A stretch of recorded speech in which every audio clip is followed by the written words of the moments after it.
शुरू होगी। नायब सिंह सैनी का कांग्रेस पर तीखा वार, कहा 10 साल के शासनकाल को कमीशन मोड में चला रही कांग्रेस। साथ ही 12 मार्च के बाद से अब तक किए गए अपने कार्यों को मंच से गिनवाया। बता दें कि लोहारू अनाज मंडी में जन आशीर्वाद रैली में उन्होंने घोषणाएं नहीं बल्कि जनता के हित में कल्याणकारी योजनाएं लागू की। हरियाणा के मुख्यमंत्री नायब सिंह सैनी ने कहा कि भाजपा सरकार ने प्रदेश के विकास के लिए मिशन मोड में काम करते हुए कई महत्वपूर्ण परियोजनाएं पूरी की हैं। इसके विपरीत कांग्रेस पर तीखे तंज कसते हुए उन्होंने 10 साल के शासनकाल को कमीशन मोड में चलने वाला बताया। यह बात उन्होंने भिवानी जिला के लोहारू में वित्त मंत्री जयप्रकाश द्वारा आयोजित जन आशीर्वाद रैली के दौरान प्रदेश सरकार द्वारा किए गए विकास कार्यों का बखान करते हुए कही।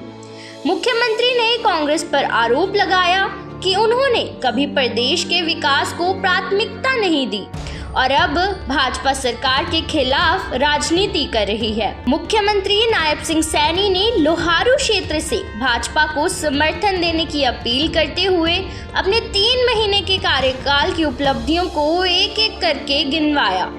उन्होंने बताया कि 12 मार्च को उन्होंने मुख्यमंत्री के रूप में हरियाणा का चार्ज लिया और इसके बाद से आचार संहिता लागू होने तक प्रदेश के विकास के लिए महत्वपूर्ण घोषणाएं की और उन्हें लागू भी किया।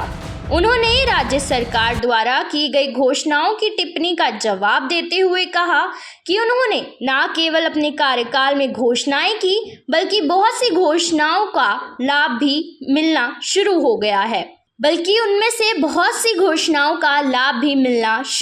हो गया है। मुख्यमंत्री नायब सिंह सैनी ने रैली में अपने कार्यकाल का लेखा जोखा पेश करते हुए पूर्व मुख्यमंत्री भूपेंद्र हुड्डा पर जोरदार हमला किया। इस अवसर पर केंद्रीय मंत्री गजेंद्र शेखावत और वित्त मंत्री जयप्रकाश दलाल ने भी भाजपा के पक्ष में वोट देने की अपील की।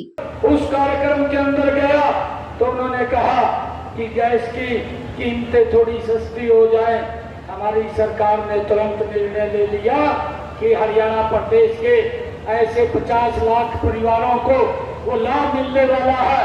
हरियाणा प्रदेश के लगभग 1.5 करोड़ से ज्यादा 2 करोड़ 80 लाख में से 1.5 करोड़ से ज्यादा लोगों को इस योजना का लाभ मिलेगा। हर घर हर गृहिणी योजना बना करके हमने 500 रुपए में गैस का सिलेंडर देने का निर्णय ये हमारी सरकार ने किया और हमने कहा कि इसके ऊपर जितना भी चार्ज लगेगा वो हरियाणा सरकार देगी। ये डबल इंजन की सरकार लोगों के हित में काम कर रही है और भाइयों ये लोग उसका लाभ भी मिल रहा है। कांग्रेस के लोग इस प्रकार का दुष्प्रचार कर रहे हैं कि ये तो घोषणा है। हुड्डा साहब ये घोषणा नहीं है। मेरे हरियाणा प्रदेश के लोगों को इस योजना का लाभ मिलना शुरू हो गया है। भाइयों हमने ये भी निर्णय किया है अभी पिछले दिनों कि अब की बार बरसात का कम हो रही है, मेरे किसान का खर्चा ज्यादा हो रहा है और उसको लाभ मिलना चाहिए, उसके खर्चे कम होने चाहिए।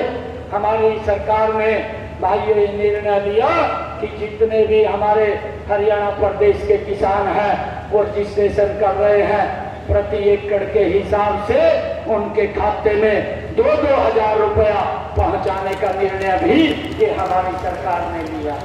भाइयों पहली किस्त मैंने 525 करोड़ रुपए की किसानों के खाते के अंदर पहुंचाने का काम किया। उसके बाद ये कोड ऑफ कंडक्ट लग गया। भाइयों एक एक किसान के खाते में प्रति एकड़ 2-2 हजार रुपया पहुंचाने का काम ये आपकी ही सरकार कर रही है। भाइयों हमने ये भी निर्णय किया है, ये देश के अंदर पहला हरियाणा ऐसा राज्य है, हमारी सरकार ने ये निर्णय किया कि मेरे हरियाणा प्रदेश की कोई भी फसल है उसको MSP पर खरीदने का काम ये हरियाणा सरकार करेगी। ये भी निर्णय हमारी सरकार ने किया है।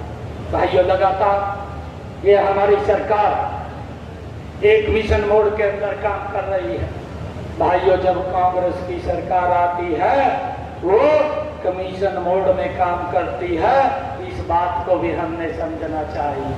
मैं आप लोगों से आज ये आशीर्वाद लेने के लिए आया हूं कि भाइयों 1 अक्टूबर को वोटिंग है, 4 अक्टूबर को रिजल्ट है। ये भिवानी जिले की सारी सीटें कमल के फूल के ऊपर खिल करके आए। ये आशीर्वाद आप लोगों से लेने के लिए आया। ये मुझे पूर्ण विश्वास है कि आप ये भरपूर आशीर्वाद देंगे। भाइयों, आज लोहारों की सरदारी बैठी है। अगर प्रधानमंत्री जी पूछे तो कह दो ये सारी सीटें कमल के फूल के ऊपर है। बोल दूं प्रधानमंत्री जी को, मैं कह दूं कि लोहारू की जनता ने संकल्प लिया है, यहां से कमल का फूल खिल करके 4 अक्टूबर को चंडीगढ़ के अंदर जाएगा। तीसरी बार भारतीय जनता पार्टी की सरकार बड़े मैंडेट के साथ बनेगी। और भाइयों, ये कह रहे हैं, मैं आज आपके बीच में कह रहा हूं, ये कांग्रेस के लोग, ये भूपेंद्र सिंह हुड्डा कह रहे हैं, कहा ये घोषणाएं हैं। हुड्डा साहब, ये तो हमारी फिल्म का ट्रेलर है। अरे फिल्म तो 4 तारीख के बाद शुरू होगी।